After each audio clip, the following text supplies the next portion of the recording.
జగపతి బాబు ఎప్పుడూ ఇంతే మనసులో ఉన్నది ఉన్నట్టు మాట్లాడేస్తాడు. తాజాగా మరోసారి ఇలానే మాట్లాడి మెగా ఫ్యాన్స్ కొళ్ళుకునేలా చేశాడు. ఓవైపు రామ్ చరణ్ తో రంగస్థలం సినిమా చేస్తున్న జగపతి బాబు అల్లు అర్జున్ అంటే తనకు చాలా ఇష్టమని అంటున్నాడు. ఇక్కడితో ఆపితే అతడు జగపతి బాబు ఎందుకు అవుతాడు? మరో 2 ఘాటైన స్టేట్మెంట్స్ కూడా ఇచ్చేశాడు. నాకు అల్లు అర్జున్ అంటే చాలా ఇష్టం. ఎందుకంటే మెగా హీరో అనే ఇమేజ్ ను ఉపయోగించుకోకుండా కేవలం తన టాలెంట్ తో ఎదుగుతున్నాడు. అల్లు అర్జున్ లో ఆ క్వాలిటీ నాకు బాగా నచ్చింది. అందుకే ఇప్పుడున్న స్టార్ హీరోల్లో బన్నీ అంటే చాలా ఇష్టం. జగ్గుబాయ్ ఇచ్చిన తాజా స్టేట్మెంట్ ఇదే. ఇప్పటికీ మెగా ఫ్యాన్స్ లో చీలిక వచ్చేసింది. ఎప్పుడైతే డీజే సినిమా ఖైదీ నెంబర్ 150ని కూడా దాటేసిందని ప్రకటించారో అప్పుడే సగం మంది చిరంజీవి అభిమానులు బన్నీకి దూరమైపోయారు.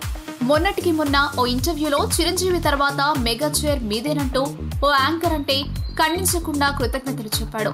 ఈ 2 వ్యవహారాలతో చాలా మంది మెగా ఫ్యాన్స్ బన్నీకి దూరమయ్యారు. ఇలాంటి టైంలో జగపతి చేసిన వ్యాఖ్యలు ఆ దూరాన్ని మరింత పెంచాయి. బన్నీ కూడా చిరంజీవి పేరు చెప్పుకుని ఎదిగాడు. చిరంజీవి లేకపోతే మేం లేమంటూ గతంలో ఎన్నో స్టేట్మెంట్స్ ఇచ్చాడు. చిరంజీవి తర్వాత ఎప్పటికైనా ఆ స్థానం రామ్ చరణ్ దేనని పలుమార్లు చెప్పుకొచ్చాడు. కానీ ఇప్పుడు బన్నీ స్వరంలో, బాడీ లాంగ్వేజ్ లో మార్పు స్పష్టంగా కనిపిస్తోంది.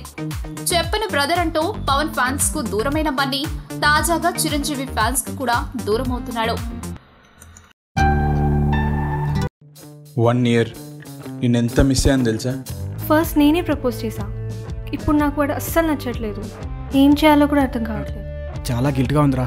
దానికి మేమేం చేయాలి? మీరు నా బ్రేకప్ చేయాలి. సిటీలో ఏ బ్రేకప్ అయినా సగం మీన్ వల్లనే అవుతాయి.